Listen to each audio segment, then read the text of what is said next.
Again, when we're thinking about our carbs, we want to have a BFF for them. So, one of the simplest and most effective strategies is to pair your carbohydrates with protein, fiber, and healthy fats.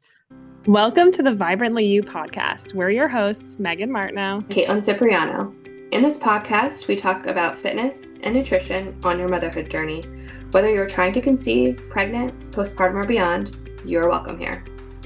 Nothing is off limits, and our goal is to support you in this important season of life so that you can feel vibrantly you. As a reminder, this information is not medical advice. Please see the show notes for more details. Welcome back to the Vibrantly You podcast. Today, we're diving into a topic that is essential for every single pregnancy journey: blood sugar balance. Yeah, that's right. Blood sugar isn't just this really popular buzzword on social media now. It truly is a foundational piece of your health, and it becomes even more important when you're growing a baby. So, whether you're familiar with the term or this is a brand new topic to you, we're going to break everything down. Yes, and we're going to explain the why behind why blood sugar balance matters, plus actionable nutritional tips that will help you maintain a stable blood sugar throughout pregnancy. All right, Caitlin, so let's start with the why. Why is blood sugar balance so important during pregnancy?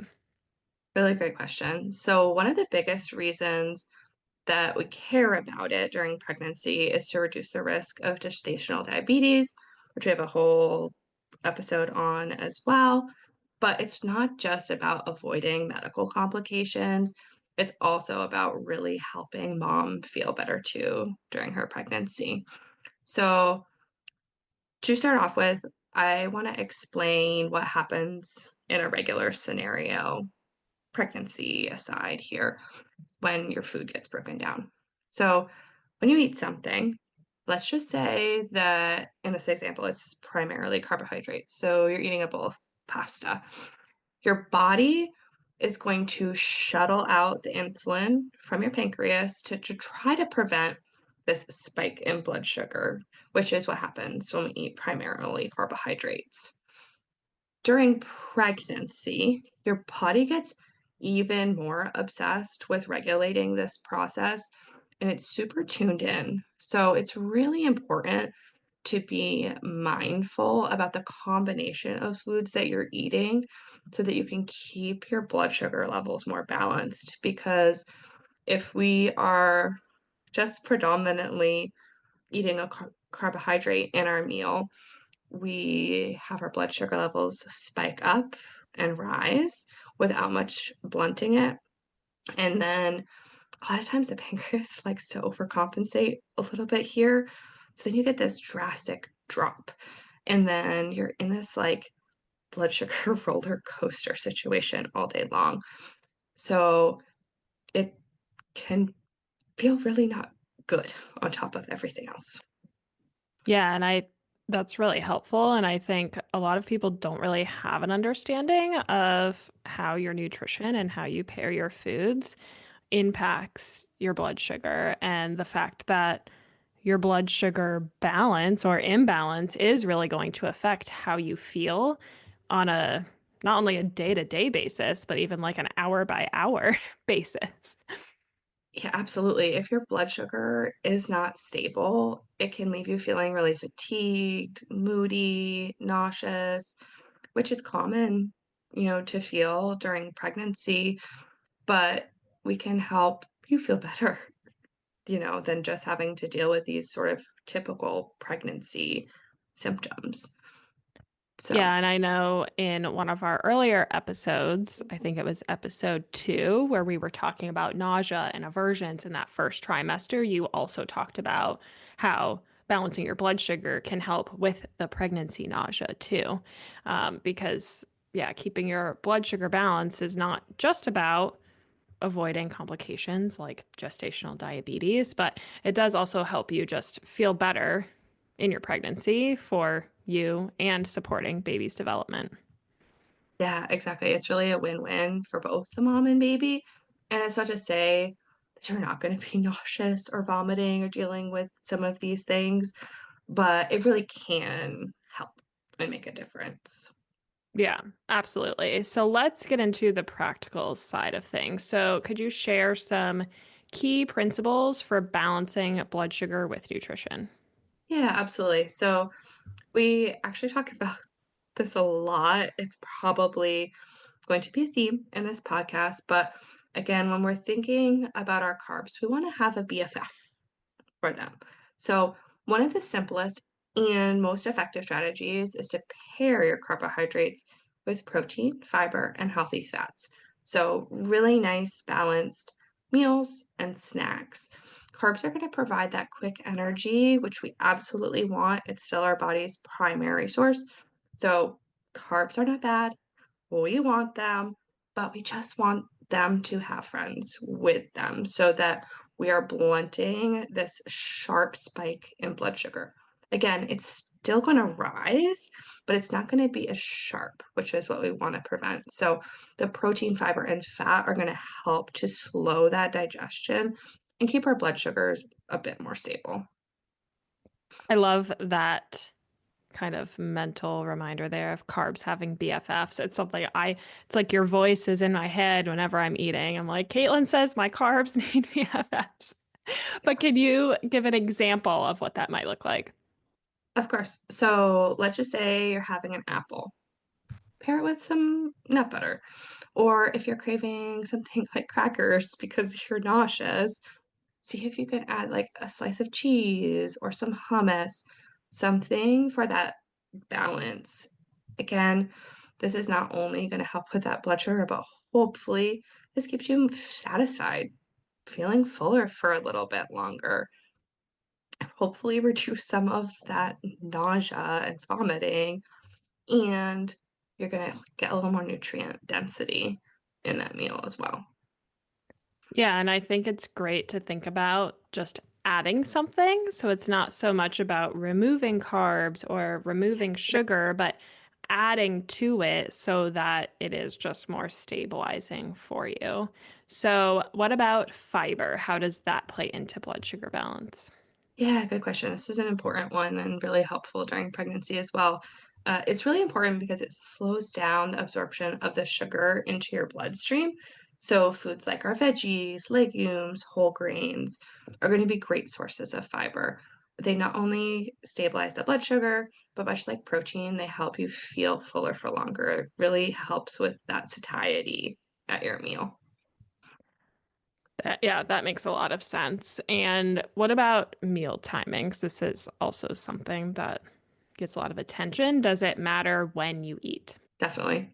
Eating small, balanced meals every 2 to 3 hours during pregnancy can really help your blood sugar just again, like be more steady throughout the day. We're preventing this roller coaster that can lead to like that dip in fatigue, nausea, irritability, cravings. When you think about how you eat throughout the day, if you are having a bagel first thing in the morning with your coffee. Maybe you're feeling full for an hour and then, oh, like I'm hungry again or I'm nauseous now. If you can take that bagel and add some cream cheese, maybe you can tolerate an egg on the side. Like you're going to be feeling so much better that you're not going to get a crash. I need a nap or another coffee at 10, 11 p.m. You still might need a snack, again, but you're just going to be feeling a lot more level as you go on throughout your day.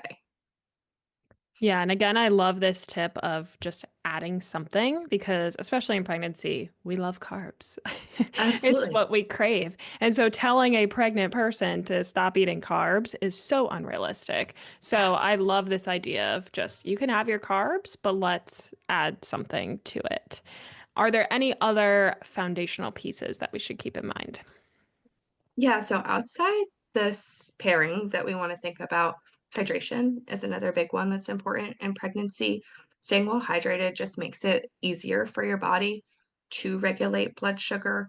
So during pregnancy, most moms are going to want to aim for somewhere between 100 to 125 ounces of water a day, which if you're not used to that, it can feel like a lot.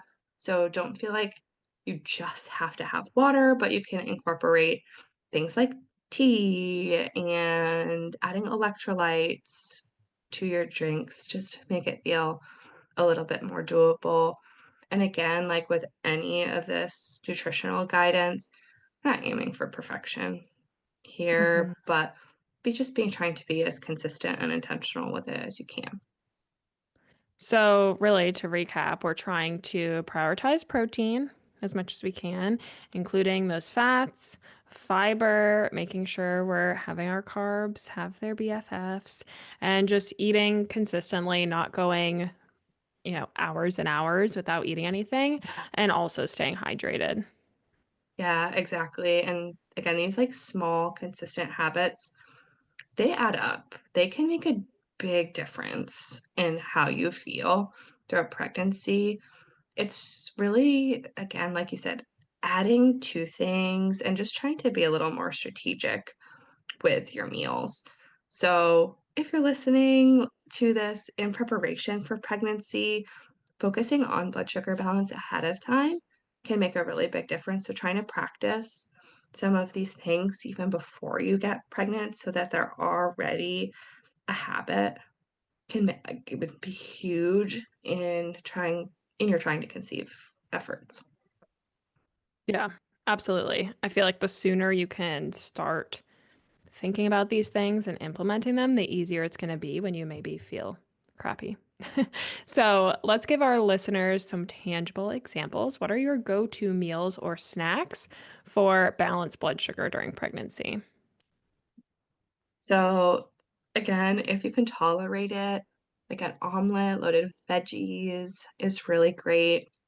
Not only do you have that protein in there, but you also have choline, which is another nutrient that's super important for pregnancy, and eggs are one of the most dense sources of them.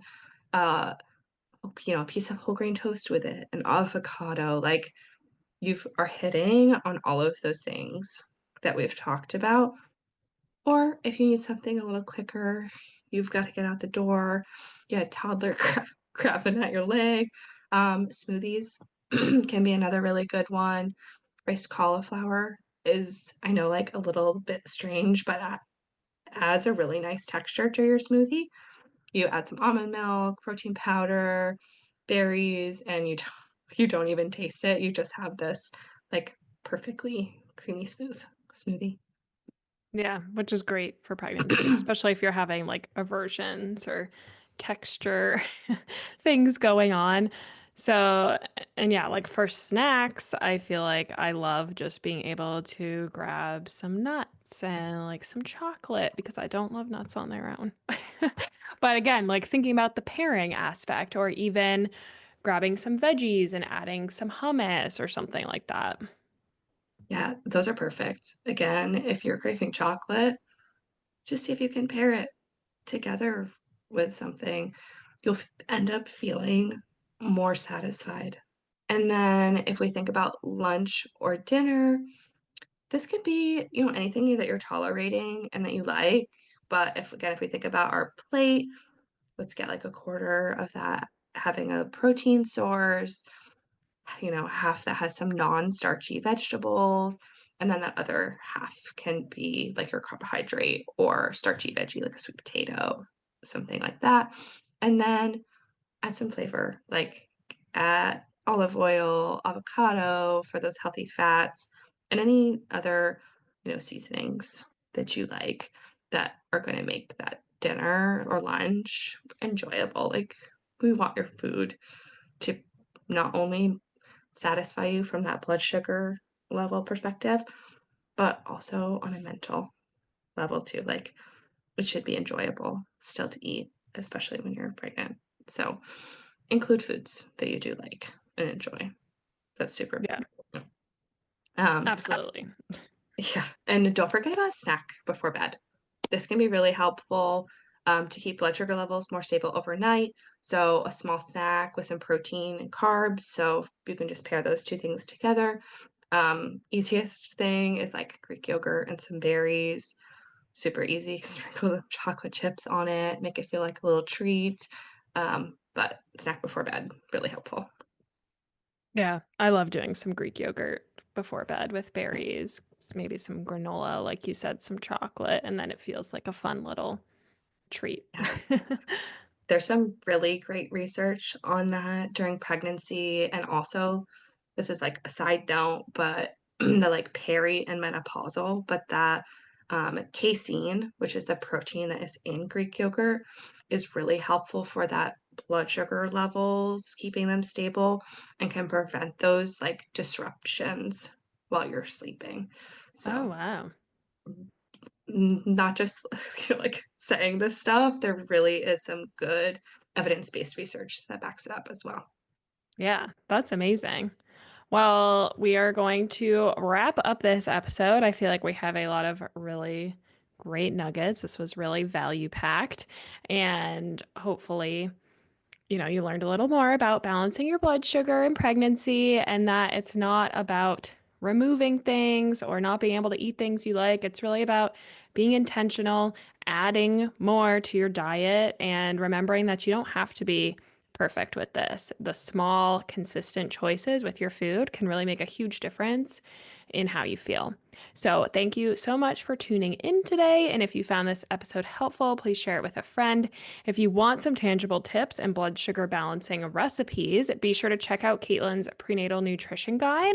We will drop a link in the show notes. And as always, if you have specific questions for her, don't hesitate to reach out on Instagram.